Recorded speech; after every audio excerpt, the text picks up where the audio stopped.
The crystal chandelier above shattered not just light, but my entire world. As I watched my husband of 17 years, Hayes, dance intimately with another woman at our anniversary party, the music swelled, a cruel symphony to my undoing. And then, her smug smile, her whispered, "Mine," and my daughter Danielle's scream broke the silence of my shock. The taste of betrayal was bitter, but the sting of my open palm across Tiffany Riker's face was sweeter. In that moment, I knew. My marriage was dead, and so was the naive Gladys I once was. I was done. 17 years. 17 years I had worn the name Gladys Kingston, a name I once believed was synonymous with a promise, a future, a love story worthy of the grandest novels. Hayes, my Hayes, had been my dashing prince, the man for whom I willingly set aside my dreams of curating ancient histories to cultivate his ambitions instead. His rise, I had convinced myself, was our time's rise. I'd traded crumbling artifacts for corporate dinners, dusty archives for gleaming financial reports, all for the shared vision of our perfect life. My quiet passion for art history, once a vibrant flame, had dwindled to a barely flickering ember, lovingly sacrificed on the altar of his booming career. This party, tonight, was meant to be the culmination of that devotion, an opulent celebration of our enduring love, our resilience, our unwavering partnership. I had spent months meticulously planning every detail. The shimmering white lilies that cascaded from every surface, chosen for their delicate scent that always reminded me of our wedding day, the renowned string quartet playing our favorite classical pieces, the bespoke catering that offered Hayes's preferred Wagyu and my beloved truffle risotto, the ballroom, hired for its grand chandeliers and panoramic city views, pulsed with the soft glow of hundreds of fairy lights. A stage set for a dream. I remembered standing by the entrance just hours ago, a tremor of pure joy running through me as Hayes, resplendent in his tailored tuxedo, took my hand and kissed my knuckles. His eyes, I thought, filled with admiration. I had felt beautiful, cherished, utterly secure. The air had been thick with the scent of expensive perfume, celebratory champagne, and the sweet, almost intoxicating aroma of success. My success, our success. Then, the music shifted. An upbeat jazz number that Hayes always claimed to adore. He'd moved away from my side, ostensibly to greet a late-arriving business associate, but my gaze, drawn by an inexplicable pull, found him not among the suits, but on the dance floor, enveloped in a far too intimate embrace, with a woman I barely recognized. Tiffany Riker, a new junior executive in his department, was a decade younger, with a manufactured blonde mane and a dress cut daringly low. My breath hitched. The world seemed to tilt. The music, once a cheerful backdrop, now screeched like discordant violins in my ears. The murmurs of polite conversation dissolved into an unbearable ringing. I watched, frozen, as Hayes laughed, his head thrown back, a genuine unburdened laugh I hadn't heard from him in years, reserved it seemed, for times her asterisk. His hand, the same hand that had slipped my wedding ring onto my finger, rested possessively on her lower back. It wasn't a casual touch. It was the touch of ownership, of a shared secret. And then, she looked up. Her eyes, cat-like and triumphant, met mine across the crowded room. A slow, venomous smile spread across her lips. I could almost read the words from her mouth even through the din. It was a declaration, a conquest. And in that precise, gut-wrenching second, another sound sliced through the suffocating silence of my shock. "You bitch!" Danielle's voice, sharp and raw with adolescent fury, ripped through the polite veneer of the party. My 17-year-old daughter, who had stood by my side, helping me pick out table linens and orchestrate guest lists, was now surging forward, her face a mask of incandescent rage. She was charging Tiffany, a hurricane of betrayed innocence. My feet moved before my mind could command them. The sheer instinct to protect my daughter, to extinguish the smirking triumph on that woman's face, propelled me forward. I heard gasps, hushed exclamations. The string quartet faltered, a discordant squeal cutting off mid-note. My vision tunneled, focused solely on Tiffany Riker. My arms swung, not with thought, but with the accumulated force of 17 years of sacrifice, of misplaced trust, of a love that had just been publicly desecrated. The sharp crack echoed through the sudden silence of the ballroom. The immediate shock of the impact gave way to a cold, searing clarity. Adrenaline surged through my veins, not with panic, but with an almost predatory focus. The Gladys who had believed in fairy tale endings, who poured her soul into Hayes's ambition. That woman died the moment my hand connected with Tiffany's insolent face. It was a death, yes, but also a birth. The naive love I had carried for 17 years evaporated, replaced by something harder, sharper, infinitely more dangerous. This wasn't about tears or pleading. It was about precision, about tearing down the carefully constructed facade of his life, brick by meticulous brick. My world had shattered, but the shards would be my weapons. The walk out of the ballroom was a blur of hushed whispers and averted gazes. I felt Danielle's small, fierce hand slip into mine, her grip a lifeline, a silent promise of solidarity. We didn't look back, didn't spare a glance for Hayes, who I imagined stood amidst the debris of his own making. The cool night air outside the hotel was a shock after the stifling heat of the party, a cleansing breath that sharpened my focus. We rode home in silence, the quiet car a stark contrast to the earlier cacophony. Danielle leaned her head against the window, her shoulders still trembling faintly, but her presence was a fortress beside me. Once inside our now too large house, a profound quiet settled, broken only by the hum of the refrigerator. The silence wasn't empty. It was pregnant with unspoken fury and a burgeoning resolve. Danielle turned to me. Her eyes, red-rimmed but clear, holding a maturity far beyond her 17 years. "Mom," she began, her voice hoarse. "He doesn't deserve you. He doesn't deserve any times of this." She gestured vaguely around the expensive living room, the space that had been built on my dreams and sacrifices.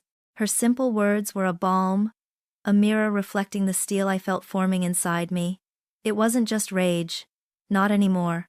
Rage was fleeting, a burst of heat. This was a cold, precise calculation. This was justice, meticulously planned and executed. Hayes had played a game of betrayal. I would play a game of consequence. "He certainly doesn't," I agreed, my voice surprisingly steady. "And he won't have any of it for much longer." My first move was to the study, a room Hayes had always called Times his asterisk.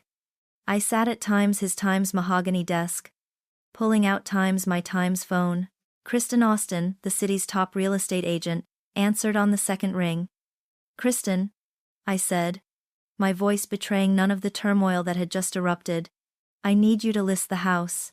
Immediately. At full market value, no negotiations.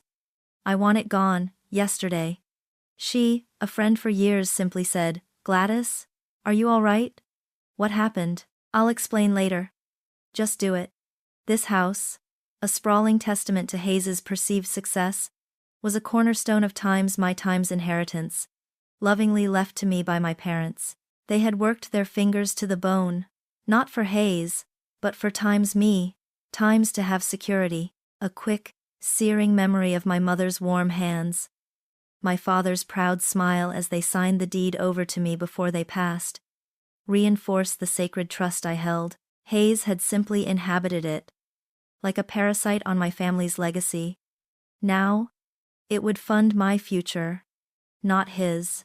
Next, I accessed our joint bank accounts, those carefully managed repositories of our shared life. With a few swift clicks and transfers, every cent that wasn't legally tied to Hayes's personal funds was moved into an account I had opened years ago, purely for my individual expenditures. Then, with an almost primal satisfaction, I hit the freeze button on all joint credit cards and accounts.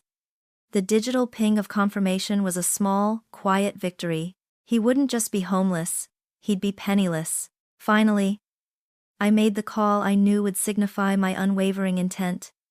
Mrs. Melinda Jasper. Her name alone struck fear into the hearts of cheating spouses across the state. She wasn't just a divorce attorney. She was a legend. A woman whose legal prowess was matched only by her icy resolve. Her track record was pristine, her fees astronomical, and her reputation as a shark, well-earned. Mrs. Jasper, I stated, my voice echoing the authority I now felt. My name is Gladys Kingston. I need your services. I want a divorce, and I want everything he tried to take from me, and then some. The silence on the other end stretched, then a low, measured voice replied, Mrs. Kingston, I've heard about your evening.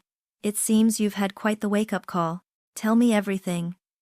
I settled back, the shards of my shattered dream now meticulously arranged, forming the sharp edge of my new beginning. The air in the house grew heavy, thick with the unspoken anticipation of Hayes's return. I sat in the living room, the muted glow of a single lamp casting long shadows, a stark contrast to the dazzling brilliance of the ballroom only hours before. Danielle had retreated to her room, leaving me alone with my thoughts, sharpening the resolve that now ran cold and clear through my veins. I didn't have to wait long. The crunch of tires on the gravel drive, followed by the familiar thud of his car door, announced his arrival. He was home, oblivious, I imagined, to the seismic shift that had occurred in his perfectly ordered universe. He likely noticed the "for sale" sign first. My new real estate agent, Kristen, had been shockingly efficient. A large, stark board planted squarely on the manicured lawn. I heard the front door open. Then a pause. A beat of bewildered silence, followed by a heavy sigh. Perhaps he thought it was a prank, or some misguided protest. But the moment he stepped inside, the carefully constructed illusion of his life would begin to unravel. Hayes walked into the living room, his tuxedo jacket slung carelessly over one arm, his tie loosened. He looked tired, perhaps a little disheveled from whatever attempts he'd made to salvage his evening, or his dignity, after our dramatic exit. His eyes, clouded with a mixture of confusion and self-pity, found me immediately. He had expected tears, hysterics, perhaps even an argument he could twist to his advantage. Instead, he found me sitting calmly, a manila envelope resting on the coffee table before me. "Gladys? What in God's name is that sign doing on our lawn?" he demanded, his voice strained, a tremor of irritation just beneath the surface. He tried for indignation, but it sounded hollow. He hadn't yet grasped the true scale of what he faced. I picked up the envelope, sliding the neatly bound stack of papers across the table toward him. "Those are the divorce papers, Hayes. Signed, sealed, and delivered. Consider it an anniversary gift from me to you." His jaw slackened. He glanced from the papers to my face, then back again, as if the words on the page would rearrange themselves into something less damning. "Divorce? Gladys? Don't be absurd. This is a misunderstanding.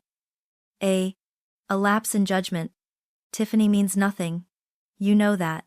He made a move to sit beside me, but I didn't flinch, didn't offer an inch of welcoming space. "A lapse in judgment that lasted 8 months, according to your assistant Jessica, and included secret bank accounts, as Mrs. Jasper has already discovered. You've been planning your exit for a while, Hayes. I'm just making it a little more efficient for you." My voice was devoid of emotion, a monotone that cut through his bluster like a surgeon's scalpel. His eyes widened, a flicker of genuine fear replacing the performative anger. "Secret accounts? What are you talking about? And what about our money? Our joint accounts?" He reached for his phone, likely to check. "Frozen," I supplied, watching his face drain of color. "Every single joint account, every credit card, everything you didn't have the foresight to keep purely in your name. All the funds that were legally mine have been transferred. You are, for all intents and purposes, financially isolated. This house, the one you're standing in, which happens to be my inheritance, is already in escrow." Panic began to rise in his eyes, stark and ugly. He ran a hand through his hair, his earlier attempts at righteous indignation crumbling. You can't do this, Gladys. This is insane. Where am I supposed to live? How am I supposed to pay for anything? You're destroying me. You destroyed yourself, Hayes, I corrected, my gaze unwavering. Your choices led you here. Not mine. I am simply cleaning up the mess you made of my life, and I assure you, the mess I leave for you will be far tidier than the one you left for me at our anniversary party. I stood, signaling the end of the conversation. There was no room for negotiation, no space for his pleas, no fuel for his anger. He stood alone in the center of the living room, a king in a rapidly crumbling castle, while I, the architect of its downfall, simply turned and walked away. The quiet click of my bedroom door closing was the final, definitive sound, leaving him to confront the silent, stark reality of his immediate ruin. The quiet click of my bedroom door closing was the final, definitive sound, leaving him to confront the silent, stark reality of his immediate ruin. The following morning, the news of Tiffany Riker's abrupt departure from Hayes's firm reached me, not from Mrs. Jasper, but through a hushed call from Kristen, my real estate agent. Tiffany, it seemed, had been summarily dismissed, her public display of indiscretion costing her more than just a reputation. Karma, I mused, worked with a satisfying swiftness when properly catalyzed. It was a minor victory, a skirmish won, but it was merely a prelude to the larger battle. The true arsenal arrived via an unexpected email, its subject line stark: information regarding Hayes. It was from Jessica, Hayes's assistant, a woman I had always treated with respect, often bringing her coffee or a thoughtful gift. Her message was brief, apologetic, and devastatingly precise. Mrs. Kingston, I am so sorry. Hayes has been seeing Tiffany for 8 months. I have documented his travel, expenses, and a pattern of unusual transfers to an offshore account he thought was secure. I couldn't stand by and watch this anymore. My loyalty was always to the firm, and to you, as a decent human being. I've attached everything. My hands trembled as I opened the file. Dates, names of hotels, falsified expense reports for business trips that were clearly trysts, and damning screenshots of a secondary financial portfolio, meticulously hidden. $2 million. He hadn't just been unfaithful. He had been meticulously planning an escape, building a life separate from mine, ready to abandon me financially. The initial shock of discovery was replaced by a cold, righteous fury. Jessica's words, her quiet act of defiance, validated every raw emotion I had felt, transforming them into fuel for my campaign. It wasn't just my house he had lived in, but my life he had systematically dismantled. With Mrs. Jasper now armed with this undeniable evidence, I shifted my focus to the physical act of moving forward. The sprawling house, once a symbol of our shared life, now felt like a mausoleum. Danielle and I needed a clean slate. We found a charming, sun-drenched apartment in a bustling, eclectic neighborhood downtown. It was smaller, certainly, a stark contrast to the grand, formal rooms we had left behind, but it hummed with a different kind of energy. It felt light, unbound. Moving into it was cathartic. We painted the walls in soft, hopeful shades of cream and sage. We bought new furniture, pieces that reflected our time's tastes, not Hayes's preference for heavy, dark wood. Danielle, though still bruised by the betrayal, found a sense of agency in choosing her own room's decor, transforming it into a vibrant sanctuary. One afternoon, we laughed as we wrestled with a stubborn flat-pack bookshelf, covered in sawdust and paint, our bond strengthening with every shared effort. This new space wasn't just 4 walls. It was a testament to our resilience, a promise of new beginnings, a haven built on our terms. The final, essential step in severing the past was digital. My phone, once a conduit for his intermittent messages and the occasional demanding call, became a weapon of self-preservation. I blocked Hayes. Not just his number but his email, his social media profiles, every conceivable avenue of contact. I did the same for Tiffany Riker. The act was remarkably simple. a few taps on a screen. But the feeling that accompanied it was profound. A deep, cleansing exhale. It wasn't about rage or hatred anymore. It was about protecting my peace, my sanity, my future, the insidious tendrils of their presence, which had poisoned my life for so long, were finally, irrevocably cut. The silence that followed was not empty, but full of space, full of potential, full of the quiet hum of a life being reclaimed. The digital piece I had so carefully constructed was briefly interrupted by a call from Mrs. Jasper, not with new legal maneuvers, but with a report on Hayes's desperate post-exile movements. It seemed, predictably, that once the doors of his lavish life slammed shut, Hayes had sought solace, or perhaps just shelter, with his younger brother, Zachary. Zachary Kingston was, in many ways, the antithesis of Hayes, quietly principled, grounded, and possessed of an unwavering sense of integrity, traits I had always admired, even during my marriage. He and Hayes had always been cordial, but never close, their differing values creating a subtle chasm between them. Mrs. Jasper's account, relayed with her usual crisp efficiency, painted a vivid picture. Hayes, seemingly oblivious to the consequences of bringing his mistress into a family home, had arrived at Zachary's modest, tastefully appointed house with Tiffany Riker in tow. He'd clearly expected an open door, a sympathetic ear, and perhaps a shared laugh over his crazy ex-wife.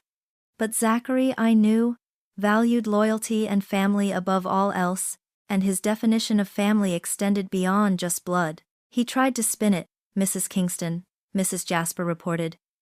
Told Zachary you were being irrational, vindictive, blamed you for the scandal, of course. I could almost hear Hayes's whining tone, his attempts to play the victim, a role he perfected when cornered. But Zachary, she explained, was not so easily swayed. He'd observed Hayes's behavior, not just at the party, but over the years. He knew the kind of man his brother truly was. Zachary informed Hayes that while he was family, Tiffany Riker was not. He made it clear she was not welcome to stay under his roof.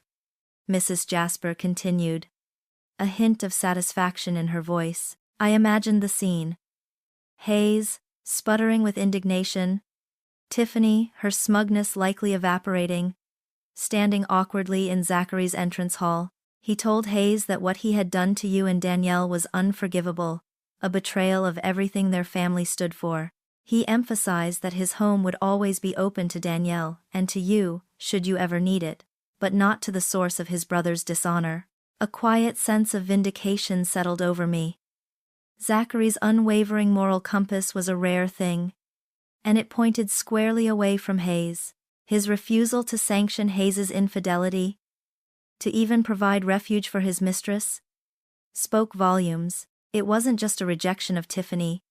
It was a profound judgment on Hayes's character, delivered by his own flesh and blood. Hayes, accustomed to adoration and unquestioning loyalty, would have been stunned, humiliated. Zachary had not raised his voice, Mrs. Jasper noted, but his words had been sharper than any shout. I cannot condone this, Hayes, and I will not enable it. What you have done to Gladys and Danielle is disgusting. You made your bed. You will lie in it, alone. That phrase, alone, resonated with me. It was the essence of the justice I was pursuing. Hayes had built his life on a foundation of deceit, expecting others to bear the consequences of his actions.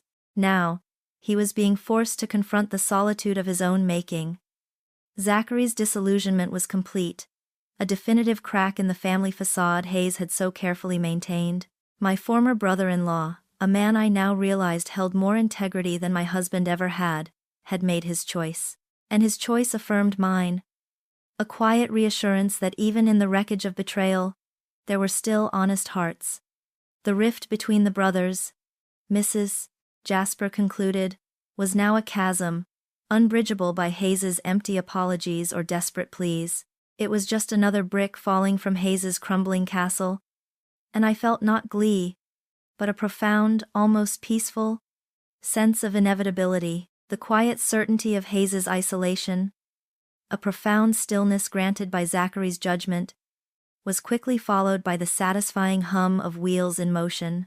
Not literal wheels, but the intricate gears of justice, carefully engineered to dismantle what remained of his life. Kristen Austen's voice, bright and brimming with triumph, echoed through the phone line just a few days later. "Gladys, you won't believe it. The house is sold. Full asking price, cash offer, no contingencies. And guess who the buyer is?" She paused, clearly savoring the dramatic reveal. "Sawyer Industries. You know Mr. Sawyer? He was at your party. Apparently heard the whole thing unfold." A slow, knowing smile touched my lips. Sawyer Industries, a long-standing competitor of Hayes's firm, known for their aggressive strategic acquisitions. Mr. Sawyer, a man with a reputation for both sharp business acumen and a quiet disdain for anything less than forthright conduct. He had witnessed Hayes's public disgrace, and now he was capitalizing on it, not just for prime real estate, but for the inherent satisfaction of a well-placed, entirely legal jab. "He wanted to close quickly, Gladys," Kristen continued. "Said he admired your decisiveness. And he also mentioned he had a particular appreciation for clean deals. I think he enjoyed sticking it to Hayes, if I'm being honest." I felt a surge of quiet, almost zen-like satisfaction. It wasn't glee, but a profound affirmation. The house, my inheritance, had been a symbol of my sacrifice, then a cage. And now, it was a finely sharpened arrow aimed directly at Hayes's rapidly shrinking world. It would fund my new life, yes, but it would also serve as a constant, tangible reminder to Hayes of what his betrayal had cost him. He would drive past it, see the Sawyer Industries logo, and know, with every fiber of his being, that his public humiliation had paved the way for his rival's victory. The poetic justice was almost too perfect. The real game-changer, however, came from Mrs. Melinda Jasper. Her voice, usually calm and measured, held a note of restrained excitement when she called. "Mrs. Kingston," she began, her tone crisp as fresh linen. Jessica's information was not only accurate but incredibly detailed. "My team has successfully traced and frozen 2 separate offshore accounts, containing exactly $2 million. These accounts were established over a year ago, with funds systematically transferred out of your joint assets. This isn't a lapse in judgment, Gladys. This is premeditation. This is attempted financial fraud. This is proof Hayes was planning to leave, and leave you with nothing, for a very long time." The air left my lungs in a slow, controlled release. $2 million. Not just a substantial sum, but irrefutable proof of his long-term deception. It confirmed the cold, calculating nature of his betrayal. He hadn't just stumbled into an affair. He had plotted an escape, meticulously constructing a financial fortress while I blindly built our shared future. The rage I felt wasn't a hot, consuming fire, but a cold, hard diamond forming in my chest. This wasn't just about emotional wounds, it was about his criminal intent, his willingness to strip me bare, financially and emotionally. "Excellent, Mrs. Jasper," I replied, my voice remarkably steady. "What does this mean for the divorce proceedings?" "It means, Mrs. Kingston, that Hayes Kingston has just handed us the keys to his financial kingdom," she said, and I could almost hear the triumphant glint in her eyes. "With this evidence, along with the proof of his 8-month affair, his public disgrace, and your documented sacrifices to his career, we can push for a far more aggressive settlement. We will seek full spousal support, a substantial portion of his remaining assets, and ensure Danielle's trust fund is more than adequately provided for. His attempts to hide assets, to commit what amounts to financial malfeasance, will be laid bare. There will be no sympathy for him in court. This ensures not just your financial independence, but his absolute and undeniable consequence." I closed my eyes, picturing Hayes, once so confident, so smug, now cornered, stripped of his lies, exposed. My own transformation felt complete. I was no longer the woman who had nurtured a dream, only to see it shattered. I was the architect of his ruin, yes, but more importantly, the architect of my own new foundation. Every painstaking detail, every strategic move, was a deliberate stroke in rebuilding my life, stone by meticulous stone. The financial retaliation wasn't just about money. It was about reclaiming power, reclaiming dignity, and finally, unequivocally, reclaiming myself. The game had truly begun, and I had all the winning cards. Even as I meticulously arranged my winning hand, Hayes, in his characteristic blindness, still believed he could bluff his way out of the corner he'd painted himself into. He underestimated not just my resolve, but the world's appetite for a public spectacle, especially one featuring a man so thoroughly exposed. Within days of the house sale and the frozen accounts, Hayes did what he always did when cornered.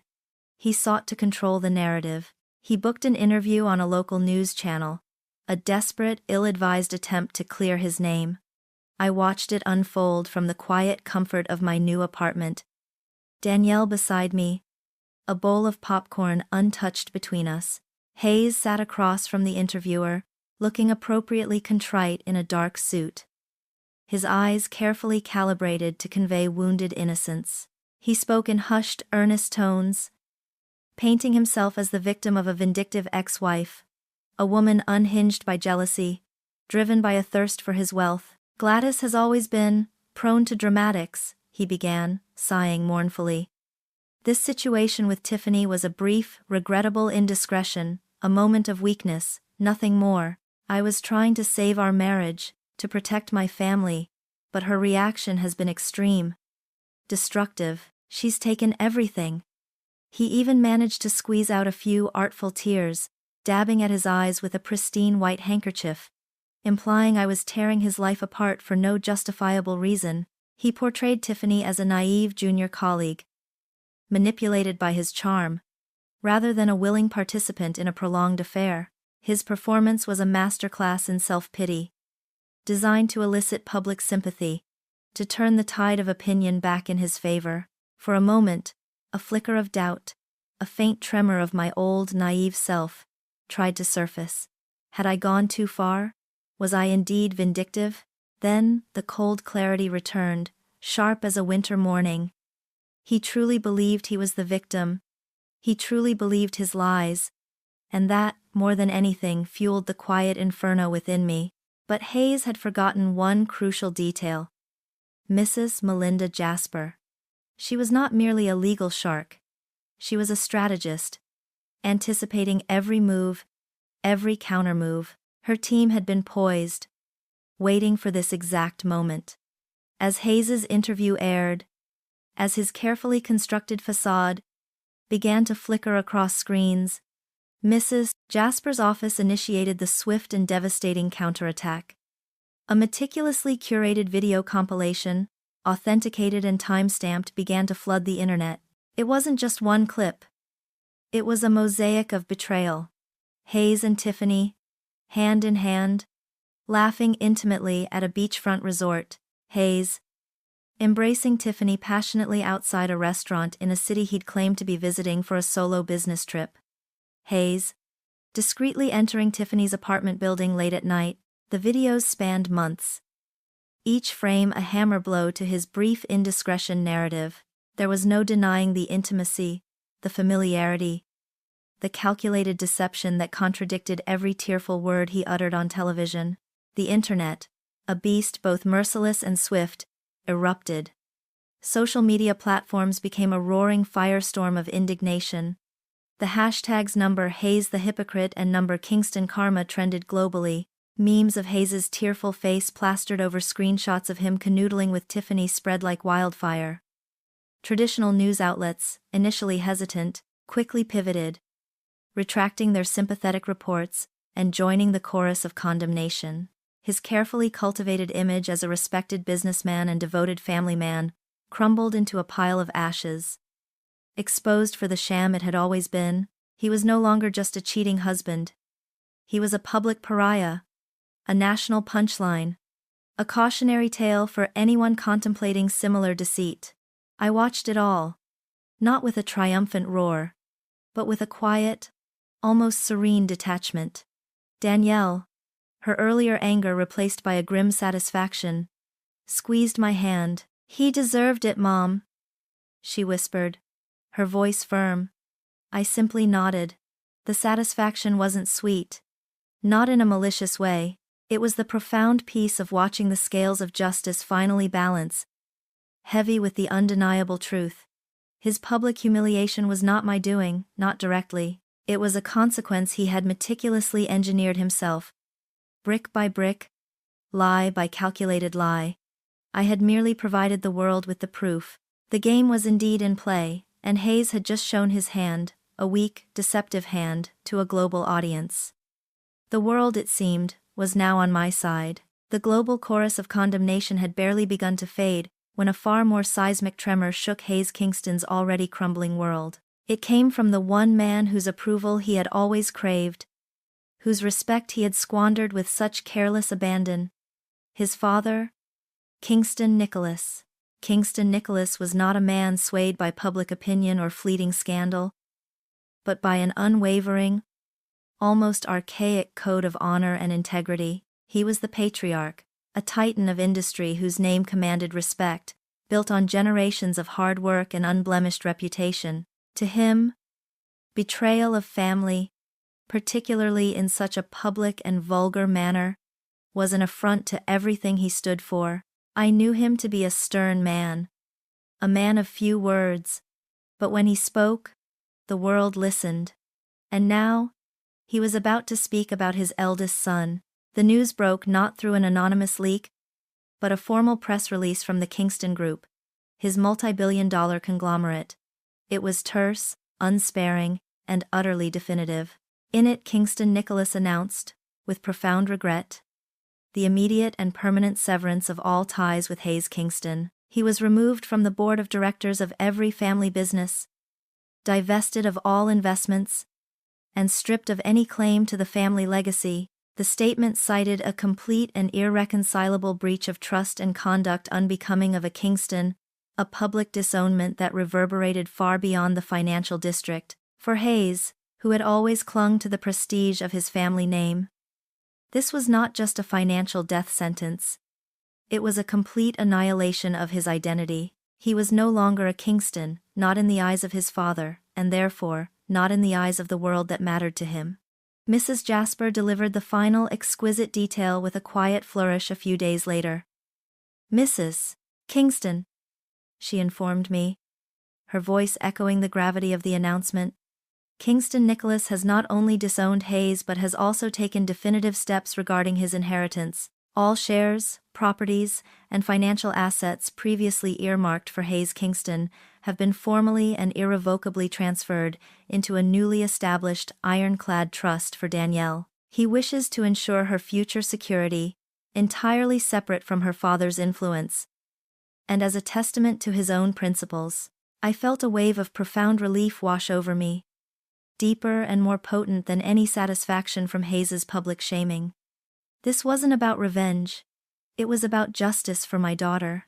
Kingston Nicholas, a man I had once regarded with respectful distance, had demonstrated a fierce, unwavering loyalty to the moral compass of his family, and to Danielle, a loyalty that transcended the biological ties to his errant son. The image of Danielle, her face alight with innocent joy, picking out table linens for our anniversary party, flashed through my mind. Her future, once uncertain and threatened by Hayes's deceit, was now secure, protected by the very hand that had once sustained him. He also made it clear, Mrs. Jasper added, her voice softening almost imperceptibly, that he deeply regrets the pain Hayes has caused you and Danielle. He understands your actions and supports your pursuit of justice. A quiet "Thank you, Mr. Nicholas," escaped my lips, a silent acknowledgement to the stern, honorable man who had, in his own way, become an unexpected ally. Hayes was now truly alone, adrift on a sea of his own making, stripped of his name, his fortune, and his last bastion of family support. The final brick of his crumbling castle had fallen, not with a crash, but with the chilling finality of a public pronouncement, sealing his fate in the cold, hard stone of consequence. The path ahead for Danielle and me, once shadowed by his betrayal, now stretched wide and clear, paved with the unexpected kindness of a principled man and the undeniable weight of karma. The quiet peace of our new life felt earned, a delicate tapestry woven from resilience and newfound freedom. Danielle and I had settled into a comfortable rhythm, exploring the vibrant culinary scene of our downtown neighborhood. One particular evening, we found ourselves at the Gilded Fork, a chic bistro renowned for its understated elegance and impeccable service. The soft clinking of silverware, the murmur of contented conversation, and the aroma of roasted herbs filled the air. We were halfway through our crème brûlée, laughing about a particularly bad rom-com we'd watched the night before, when the harmony of the evening was abruptly shattered. A sudden, almost imperceptible hush fell over our section of the restaurant. I felt it before I saw it. A shift in the ambient energy, a tightening in the periphery of my vision. Then, two figures emerged from the entrance, their eyes scanning the room with an air of desperate purpose. Hayes and Tiffany. Hayes looked diminished. His tailored suit seemed to hang on him, his shoulders stooped, his face etched with a gaunt desperation I had never seen before. Tiffany, beside him, still carried a veneer of defiance, but it was thinner, almost brittle. Her signature smug smile was nowhere to be found, replaced by a nervous flutter of her eyes. They moved directly towards our table, their approach cutting a palpable path through the once relaxed atmosphere. My initial instinct was a weary sigh, a desire to simply disappear. But then, a cold resolve settled in. I had come too far, rebuilt too much, to be provoked by their predictable desperation. I met Hayes's gaze with a calm, unwavering stare, my expression utterly devoid of emotion. Danielle, sensing my composure, tightened her grip on my hand beneath the table, her own face a carefully neutral mask, though I could feel the tension radiating from her. "Gladys," Hayes began, his voice hoarse, a pathetic plea lacing his tone. He stopped a few feet from our table, Tiffany hovering awkwardly behind him. "Gladys, please, we need to talk." He glanced around, as if expecting the entire restaurant to rally to his cause. "There's nothing left to discuss, Hayes," I replied, my voice low and even, not a tremor of anger. I picked up my dessert spoon, a deliberate, dismissive gesture. "Our legal matters are being handled. Your personal matters are entirely your concern." Tiffany, her patience apparently wearing thin, stepped forward. "Don't pretend you haven't enjoyed this, Gladys." Tearing him down. "You're a vindictive bitch." A flicker of annoyance, quickly suppressed. I simply raised an eyebrow. "Vindictive? Or simply ensuring accountability for your choices, Tiffany?" My gaze drifted briefly to Hayes, who visibly flinched. Hayes's eyes darted between us, his desperation escalating. "This isn't fair, Gladys. You've taken everything. My father, my job, my home. What more do you want?" It was then that Danielle made her move. Without a word, she pulled out her phone, her fingers flying across the screen with practiced speed. She held it up, angled precisely so Tiffany could see the vibrant, colorful squares on the display. "Funny you should mention everything, Tiffany," Danielle said, her voice clear and cutting, carrying just loud enough to draw the attention of the surrounding diners. "Because it seems you're not as invested in everything as you made out to be." Tiffany's eyes widened, locking onto the screen. It was her own Instagram feed, and prominently displayed were several recent posts. A photo of her sipping cocktails on a beach, captioned, "Single and ready to mingle. Number new beginnings, number freedom." Another, a selfie with a group of friends, read, "Besties night out? Who needs a man when you have these ladies?" Each post was dated within the last few days, a glaring contradiction to her presence here, by Hayes's side. A wave of mortification washed over Tiffany's face, stripping away her last vestige of defiance. The color drained from her cheeks, replaced by a ghastly pallor. Her lips parted, but no sound emerged. She had been publicly, utterly exposed, not by me, but by her own superficial vanity. The whispers around us grew louder, punctuated by the unmistakable click of phones being pulled out. With a choked gasp, Tiffany dropped the act entirely. She shot a look of pure loathing at Hayes, as if he were to blame for her own colossal stupidity, then spun on her heel and fled. She practically ran out of the restaurant, her high heels clacking a frantic rhythm on the polished floor, leaving Hayes standing alone, abandoned and utterly humiliated. Hayes stood there, frozen, his eyes wide with disbelief, then with a raw, agonizing despair. The last illusion, the last shred of his carefully constructed victimhood, had evaporated with Tiffany's flight. He looked at me, his eyes pleading, begging, but there was nothing left to give. I placed my spoon down with a soft click. My voice, when I spoke, was calm, almost gentle, yet it carried the weight of every wrong he had committed. You made your choices, Hayes, every single one of them. Now, you get to live with them. I rose slowly, deliberately. Danielle standing beside me. We didn't linger. We didn't glance back at the wreckage of the man who had once been my husband.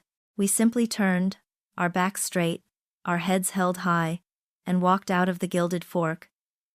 Leaving Hayes Kingston alone in the center of the elegant restaurant, a shattered man amidst the sympathetic, judging stares of strangers, the silence we left behind was heavy, pregnant with his final, undeniable defeat. The quiet dignity of leaving Hayes a shattered man in the Gilded Fork solidified the peace Danielle and I had begun to forge.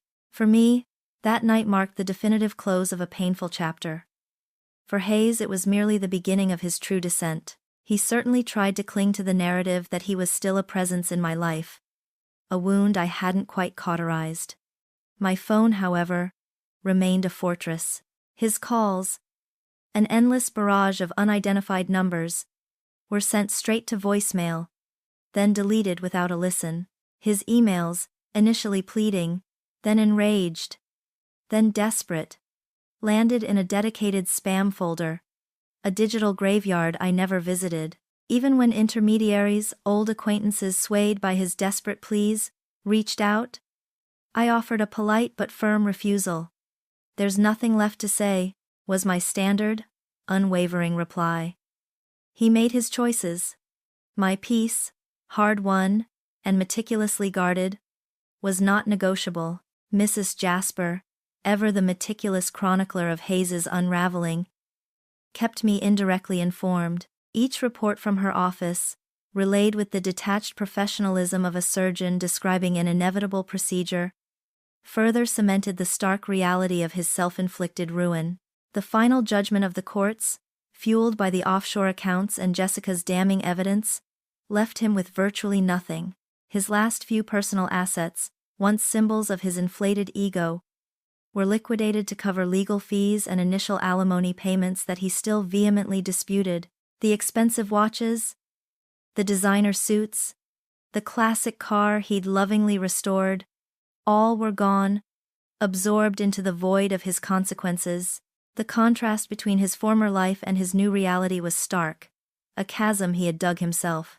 He, who had once flown private, stayed in five-star hotels, and dined on Wagyu and vintage Bordeaux, was now unmoored. I heard whispers, confirmed later by Mrs. Jasper's discreet investigations, that he had, for a time, sought refuge in the guest rooms of various transient acquaintances, his welcome rapidly wearing thin. These temporary shelters eventually dried up, leaving him with nowhere to go. The image that haunted me, not with pity, but with a chilling affirmation of justice, was of him sleeping in his car. Not just any car, but the sleek, expensive sedan he had insisted on keeping, perhaps as a last vestige of his former status. It was a cruel irony. A luxury vehicle, now his only home, parked in the shadows of public lots, a silent monument to his hubris. The sight, reported by a distant acquaintance who had spotted him, wasn't one of triumph for me, but of a cold, undeniable reckoning. He had valued superficial wealth and fleeting pleasures over genuine connection, and now even the symbols of that wealth had become a cage of his own making. His next descent was perhaps the most ignominious. The man who scoffed at anything less than gourmet now found himself in lines outside soup kitchens. The same hands that had once confidently signed million-dollar deals, meticulously manicured and adorned with expensive rings, now awkwardly clasped a styrofoam cup of lukewarm coffee, waiting for a meal provided by charity. I imagined him there. A ghost of his former self. Eyes darting. Trying to avoid recognition. His tailored but now rumpled clothes. A pathetic disguise amidst the truly destitute. It was not a sight I wished to witness directly, nor one I needed to. The reports, sparse but consistent, painted a vivid enough picture. He was no longer the flamboyant Hayes Kingston, the successful entrepreneur, the charming prince. He was just Hayes.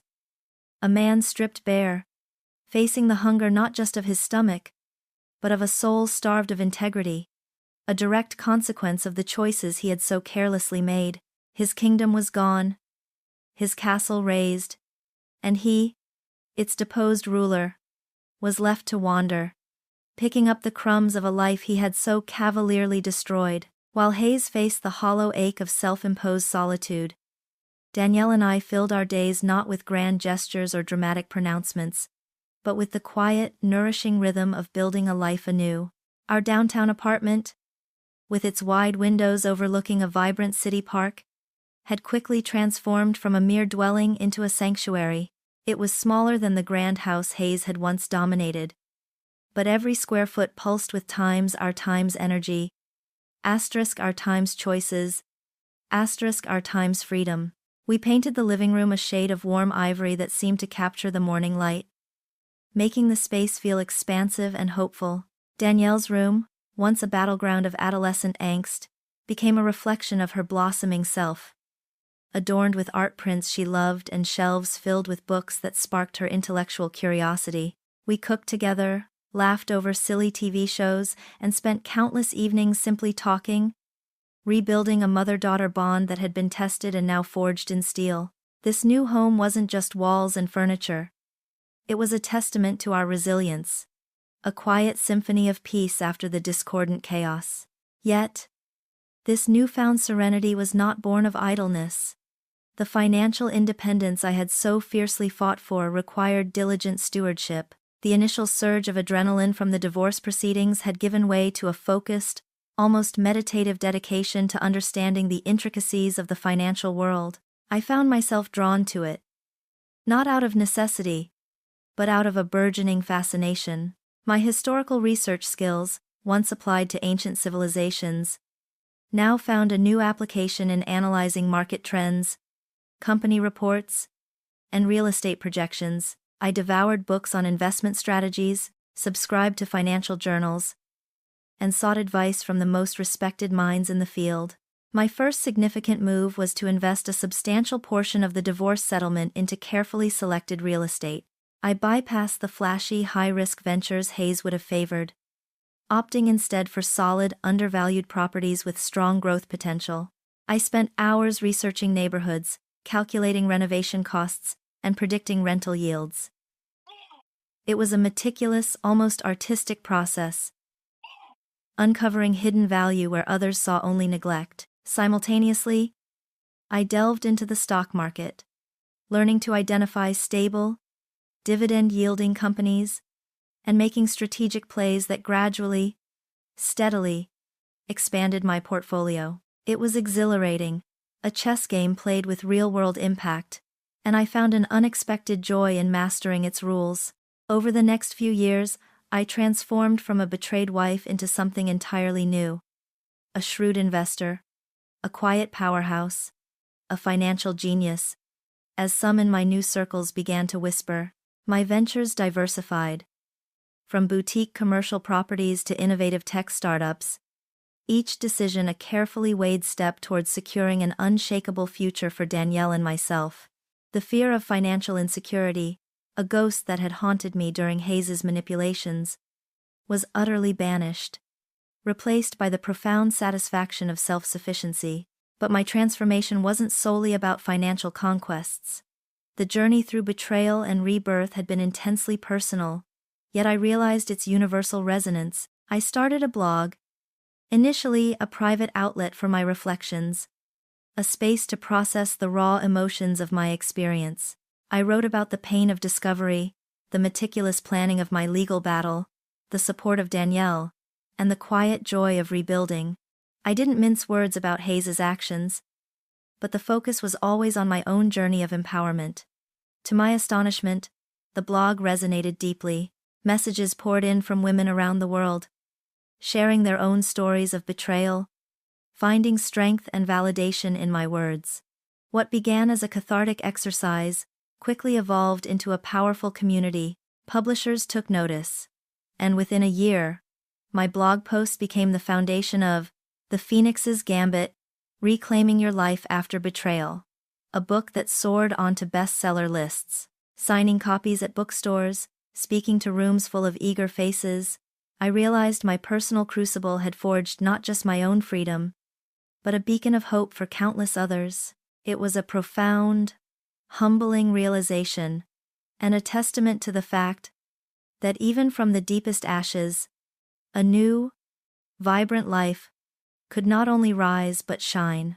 Even as my book climbed the charts and my investments thrived, Hayes, ever the maestro of self-deception, still clung to the absurd notion that he could evade the final reckoning. His pathetic attempts to claw back some semblance of his former life had morphed from desperate pleas into outright legal maneuvering, culminating in a ludicrous attempt to declare bankruptcy. Mrs. Jasper's report arrived with her usual dry wit, recounting how his latest desperate gambit was swiftly and emphatically dismissed. He sought to shed his alimony obligations and child support, believing a declaration of financial destitution would wipe his slate clean. But the courts, already armed with the undeniable evidence of his premeditated financial deception and hidden offshore accounts, saw through his pretense. The irony was not lost on me. He had planned to leave me with nothing, and now, his own elaborate schemes ensured he would remain perpetually bound by financial responsibility to the very people he had tried to discard. It was a quiet, profound victory, a tangible assurance that justice, however slow, would not be denied. 5 years peeled away like layers of old skin, each year bringing new growth, new clarity, and an ever-deepening peace. Danielle flourished, graduating with honors and embarking on her own exciting career path. Her trust fund a secure foundation, not a crutch. My investments continued to multiply. My blog evolved into a global platform, and my book saw multiple reprints. Life was full, rich, and entirely on my terms. Hayes, on the other hand, remained a distant, almost mythological figure, a cautionary tale whispered in the periphery. It was during a charity gala, an event I now frequently attended as a patron, that I first heard the casual, almost humorous update on Hayes's continued plight. An old acquaintance, one who had initially pitied Hayes but had since gained perspective, approached me with a sympathetic, almost conspiratorial smile. "Gladys," she began, her voice lowered, "you won't believe it. Hayes, he remarried, twice, and divorced, twice." She shook her head, a mixture of disbelief and weary amusement on her face. The first was some much younger thing, barely out of college, lasted less than a year. The second? A socialite he thought would restore his status. Apparently, she cleaned him out. Now he's rumored to be living with his mother again. A soft, almost imperceptible smile touched my lips. No shock, no anger, just a quiet affirmation. It was, in its own pathetic way, exactly what I had expected. Hayes was a man incapable of true introspection, forever trapped in a cycle of self-interest and superficiality. His search for happiness would always be fleeting, built on false pretenses and external validation, destined to crumble under the weight of his unchanging character. He could marry 100 times, chase 1,000 new beginnings, but without genuine commitment, without integrity, he would always arrive at the same desolate end. And throughout these passing years, despite his pathetic, desperate attempts to claw back some semblance of his former life, My phone remained an impenetrable fortress. His sporadic emails, sent from new, unfamiliar addresses, were filtered directly into the void. Calls from numbers I didn't recognize were silenced, never reaching my ear. Even the occasional, well-meaning but misguided message from a mutual acquaintance, relaying some new plea or excuse from Hayes, was met with a polite but firm wall. My life is my own now, I would simply say. And that includes who I allow into it.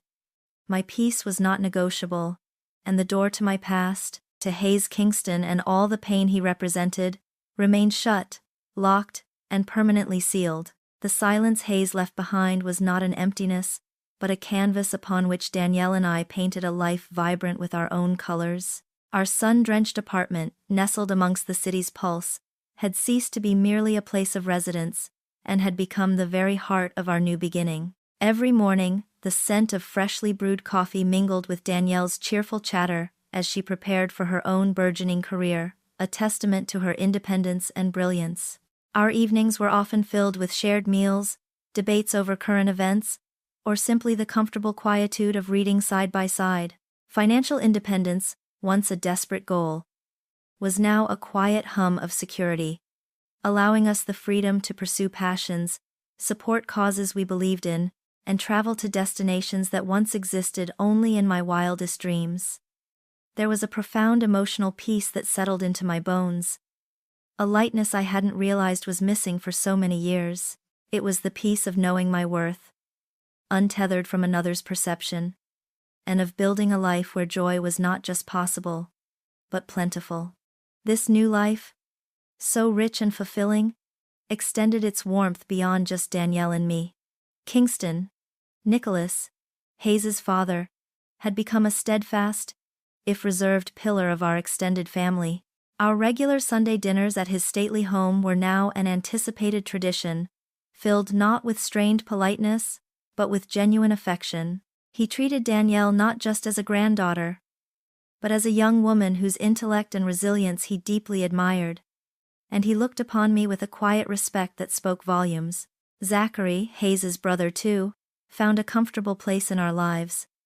His quiet integrity, a stark contrast to his brother's performative charm, made him a trusted confidant and a true friend. He'd often join us for movie nights or help Danielle with a particularly thorny problem, his presence a comforting reminder of genuine familial love. We were a family forged not by blood ties alone, but by shared values, mutual respect, and the quiet understanding that had blossomed from the wreckage of the past. I often found myself reflecting on the woman I once was, the Gladys who had so readily sacrificed her own light for the perceived glow of her husband's ambition. That woman felt like a character from a distant, almost forgotten novel. The girl who believed in fairy tale princes and enduring, unquestioning love had died the night of my anniversary party. But her demise had paved the way for a woman far more resilient, intelligent, and, ultimately, free. I had learned that self-worth wasn't a commodity to be granted by another, but an inherent truth to be fiercely protected. The power of choice, I realized, was the most potent weapon I possessed, not just in dismantling Hayes's empire, but in constructing my own. Every investment, every chapter of my book, every shared laugh with Danielle, was a deliberate act of building a life on my own terms, free from the shadows of betrayal, free from the past's suffocating grip. My journey had taken me through the crucible of public humiliation and private heartbreak, but I had emerged whole, stronger, and irrevocably transformed. The door to Hayes Kingston, to the pain and the person he represented, was not merely shut, it was bricked up, plastered over, and painted with the vibrant hues of my own hard-won contentment.